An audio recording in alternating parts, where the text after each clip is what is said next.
Social মাধ্যমে যে ছবিটা ভাইরাল হয়েছিল আপনারা অনেকে দেখেছেন, যে এক মহিলার সামনে হাইওয়ানগুলো, পশুগুলো, কুকুরগুলো আরেকটা কুকুর লেলিয়ে দিয়েছিল। সেই মহিলা, আমার মায়ের নাম, সেই বোনের নাম হচ্ছে দাউলাত আল তানানি। এই দাউলাত আল তানানি শরণার্থী শিবিরে তিনি ছিলেন। তো দাউলাত আল তানানির সামনে কুকুর লেলিয়ে দিয়েছিল সেই এলাকা, তিনি ছাড়ছিলেন না বলে। আপনাকে একটা কথা বলি, আপনার যেটা মাতৃভূমি, আপনার যেটা জন্মভূমি, আপনার যেটা আবাসভূমি, যেখানে আপনি বড় হয়েছেন, যেখানকার মাটির গন্ধ শুনে আপনার শৈশব কেটেছে, যেখানকার পানির স্বাদ আপনি পেয়েছেন, যে এলাকার ঘাসের গন্ধ আপনি পেয়েছেন, যে এলাকার মাঠ ঘাট সবকিছু আপনার চেনা, খুব সহজে কিন্তু আপনি সেই এলাকা ছাড়বেন না বড় কোনো প্রয়োজন না হলে। দাউলাত আল তানানিকে বলেছিল যে সেখান থেকে সরে যেতে, আমি যতটুকু পড়াশোনা করে জানলাম আর কি, কিন্তু তিনি ছাড়তে রাজি হন নাই সেই এলাকা। পরে কুকুর লেলিয়ে দিয়েছিল এবং কুকুর পরবর্তীতে তার মুখে দংশন করেছে, তার চোখ নষ্ট করেছে, তার শরীরের উপর আঘাত করেছে। পরবর্তী যে সিচুয়েশনটা, তিনি হসপিটালে ভর্তি হয়েছেন, চিকিৎসা নিয়েছেন এবং আরবের অনেক সাইট দেখলাম যে এটাকে খুব ফলো করে এই বিষয়টাকে প্রকাশ করেছে। প্রশ্ন হচ্ছে যে আমাদের করণীয় কি? আজকে যদি আপনার মাকে করতো, আপনি কি করতেন? আজকে যদি আপনার অন্তঃসত্ত্বা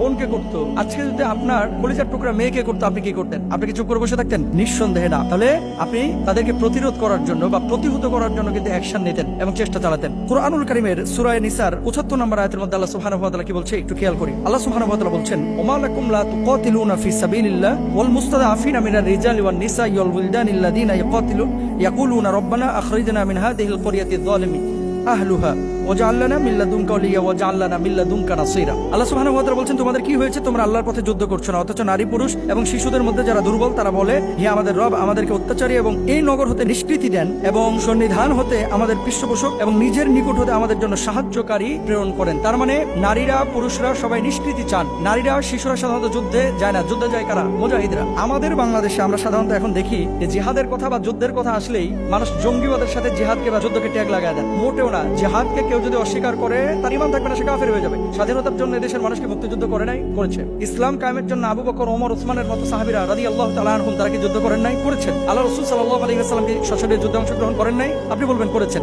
তো নবীজি যে কাজ করলো, সাহাবীরা যে কাজ করলো, তাবেঈনরা যে কাজ করলো, আমাদের বাংলাদেশের মুক্তিযোদ্ধারা দেশ স্বাধীনের জন্য যে কাজ করলো, সেই কাজটাকে এখন কিছু কিছু বাম রাম সুশীল বুদ্ধিজীবীরা এটাকে জিহাদটাকে জঙ্গিবাদের সাথে মিলিয়ে দেয়। আল্লাহ রাসূল সাল্লাল্লাহু আলাইহি ওয়াসাল্লাম বলেছেন, কোন ব্যক্তি এমন অবস্থায় মারা গেল যে তার হৃদয়ের মধ্যে জিহাদের বা যুদ্ধের কোনো তামান্না ছিল না, ময়দানে কোনোদিন অংশগ্রহণ করে না, সে মুনাফিক হয়ে মরল। তার মানে কি কখনো যদি সিচুয়েশন তৈরি হয় তাহলে আপনাকে কিন্তু অংশগ্রহণ করতে হবে, তবে পাক্ষিকভাবে আপনি এককভাবে যুদ্ধে অংশগ্রহণ করতে পারবেন না, এটার অনুমতি লাগবে। ইসলামী শরিয়ায় 3 অবস্থায় জিহাদে অংশগ্রহণ করা ফরজ আইন। মনে রাখবেন 3টা অবস্থা, শেষ করে দিচ্ছি অল্প সময়ের মধ্যে। 1 নম্বর, যখন মুমিন এবং কাফেরের মধ্যে যুদ্ধ হচ্ছে, ধরেন 2টা দল মুখোমুখি হয়েছে, কাতারবন্দী হয়েছে, তখন উপস্থিত প্রত্যেক মুসলমানের জন্য পলায়ন করাটা হারাম। 2 দল যখন মুখোমুখি হবে, কোনো মুসলমান পালাইতে পারবেন না, সেখানে জিহাদ করাটা বা যুদ্ধ করাটা আপনার জন্য ফরজ আইন, ভুল বুঝবেন না। 2 নম্বর, কাফেররা কোনো এলাকায় আক্রমণ চালালে উক্ত এলাকার অধিবাসীদের উপর তাদের বিরুদ্ধে কিতাল এবং তাদের প্রতিরোধ করা ফরজ আইন। অর্থাৎ আপনি নিরীহ নিষ্পেষিত, আপনার কোনো দোষ নাই, অহেতুক আপনাকে এসে হত্যা করছে বা হত্যা করার চিন্তা করেছে, সেক্ষেত্রে আপনাকে প্রতিরোধ গড়ে তুলতে হবে। এটা কিন্তু মানবিক দিক থেকেও, ইসলামী আইন তো আছে, মানবিক দিক থেকেও আপনার উচিত দায়িত্ব।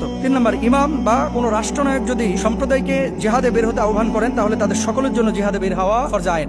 তিনি মুসলমান, আজকে আমার মা বোনরা যেভাবে আক্রান্ত হচ্ছে, আমরা জিহাদে যেতে পারছি না, যেহেতু এখানে ভিসার বিষয় আছে, পাসপোর্টের বিষয় আছে, রাষ্ট্রীয় বর্ডারের বিষয় আছে। অন্তত মনে মনে তাদেরকে ঘৃণা করা, তাদের পণ্য বয়কট করা, তাদের জন্য সাহায্য সহযোগিতার ব্যবস্থা করা, তাদের জন্য আল্লাহর কাছে দোয়া করা এবং তাদের পক্ষে যারা আছে তাদের পক্ষে আমাদের অবস্থান গ্রহণ করা, এটা ইনশাআল্লাহ তাআলা আল্লাহ তাআলা আমাদেরকে সওয়াব দিবেন। এবং আমাদেরকে যদি অন্তরে আকাঙ্ক্ষা থাকে, তাহলে জিহাদে বা তাদেরকে সাহায্য সরাসরি করলে যে পরিমাণ আল্লাহ সুবহানাহু ওয়া তাআলা সওয়াব দিতেন, সেই সওয়াবের ব্যবস্থা করবেন ইনশাআল্লাহ তাআলা। এতটুকু অন্তরে আকাঙ্ক্ষা আমাদের প্রত্যেকের থাকা উচিত। আল্লাহ তৌফিক দান করুন, বলুন আমিন।